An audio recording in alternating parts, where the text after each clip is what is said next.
আপনার কাতা সোজা করে দাঁড়ান আর আপনি ইকামত দেন। হুজুরাই নামাজ পড়া কে নামাজ পড়া? জুমার নামাজ। জুম্মা নামাজ পড়া খুদা কই? আরে হুজুর কি জানেন না নাকি আজকে শুক্রবার বয়ান ছাড়াই না আমাদের দাঁড়াই গেল আইসাই। আদাম দিল হাইরা বয়ানাতে হুজুর জুম্বা পড়াইতাছে। হুজুর কি কোনো সময় জুম্বা পড়াইছে না? আসসালামু আলাইকুম রাহমাতুল্লাহ।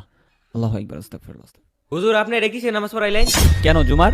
আপনি কি পাগল হয়েছেন? খুতবা ছাড়া কি জুমার নামাজ হয়? জুমায় আমি কি আলোচনা করব?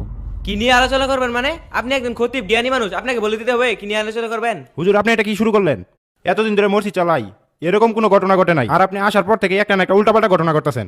মসজিদে এখন মুসল্লি এসে যদি দেখে জুমার নামাজ শেষ হয়ে গেছে, আমরা মুসল্লিদের কি জবাব দিব? আপনি আলোচনা করলেন না কেন? আমি কেন আলোচনা করি নাই জানতে চান? তাহলে শুনেন। সম্মানিত উপস্থিতি, আমি আজকে সুদ নিয়ে বলবো, কারণ সুদ হচ্ছে একটি জঘন্যতম পাপ। সুদের গুনাহের ৭৩টি স্তর রয়েছে, এর ভিতরে সর্বোচ্চ হচ্ছে আল্লাহর সাথে যুদ্ধ ঘোষণা করা। আপনারা যারা সুদ খান শুনে রাখেন, সুদ হচ্ছে এমন একটি পাপ যেটি হচ্ছে ৩৬ বার জেনা করার সমান। হুজুর কেমনে জানলো আমি যে খাই? নইলে জানছেই, তাও আবার সবার সামনে। আপনারা কি দেখেন না সমাজের ভিতরে সুদের কারণে গরিব আরো গরিব হতে থাকে, ধনী আরো ধনী হতে থাকে। সুতরাং আপনারা সুদ খাবেন না, সুদ থেকে বিরত থাকবেন। আসসালামু আলাইকুম রহমতুল্লাহ। আসসালামু আলাইকুম রহমতুল্লাহ। আল্লাহু আকবার, আস্তাগফিরুল্লাহ, আস্তাগফিরুল্লাহ। হুজুর আপনি একটু বাইরে আসেন, আপনার সাথে 2 মিনিটের কথা আছে আমার। বাইরে আসেন।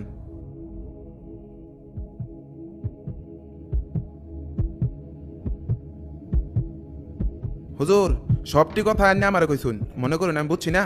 অবশ্যই আইনের আগে কই দিছে আমি যে খাই, নলে তো আইনে জানার কথা না। আইনে তো নতুন মানুষ। আল্লাহ আল্লাহ, সভাপতি সাহেব এটা কি কইতেছুন?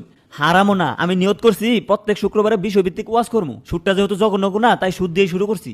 প্রত্যেকটা কথা আইনে আমার টার্গেট করে কইছুন। পুরা টার্গেট আমি। বক্তব্য দেওয়ার সময় কয়বার তো চাইছুন, আমি কি খেয়াল করছি না মনে করছুন? চাকরি থাকতো না, কই দিলাম। সম্মানিত উপস্থিতি, রাসূল সাল্লাল্লাহু আলাইহি সাল্লাম বলেছেন, নেশাদার দ্রব্য পান করা হচ্ছে এমন একটি অন্যায়, এমন একটি পাপ যেটি হচ্ছে সমস্ত অন্যায়ের চাবি। আরে আমি যে নেশাপানি করি এটা হুজুর জানলো কেমনে? নিশ্চয়ই হুজুরে কেউ কয়ে দিছে, নয় জানছেই, জানলেই সবার সামনে কোল লাগবো।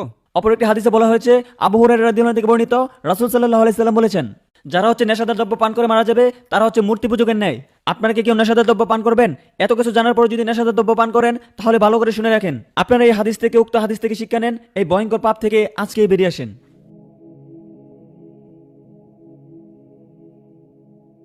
হুজুর বহেন। বেতন বেতন মাইন ছেড়তে নিয়েন, আমার লগের দেখা করার দরকার নাই। কেশিয়া সাহেব এগুলো কি কোন? কি শুরু করছেন এরা? শুরুর দেখছুন কি? শুরু না হনইব 2 মাসের বেতন আটকা দিলে ওয়াজ ওয়াজ ঘর লয়ে এলবো। এটা তো বুঝি, আমরা বুঝি। আমি কি সবসময় খাই? মাঝে মধ্যে একটু খাই, এটা ওয়াজও গোল লাগে গেলে গা।